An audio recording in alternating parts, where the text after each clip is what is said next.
は今始まって時の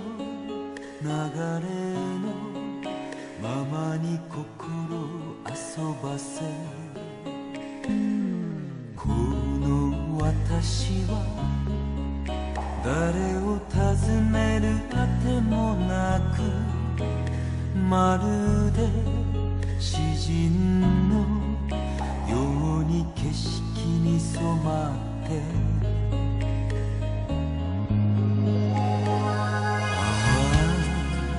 なんて街それぞれ美しいのなんて人それぞれ生きているの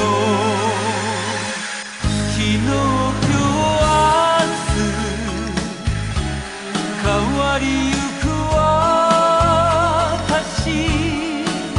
赤く色づくときめきを誰に告げま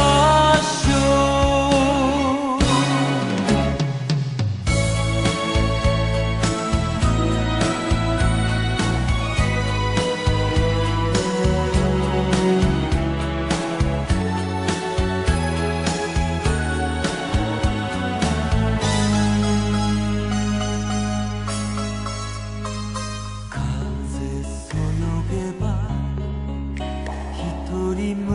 抱きしめて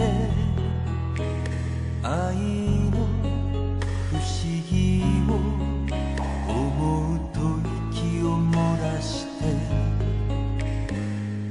この涙はきっと感じる喜びね揺れる瞳に映る季節に恋して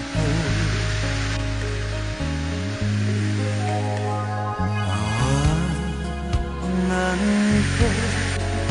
街それぞれ美しいのなんて人それぞれ生きているの朝に舞う夢黄昏に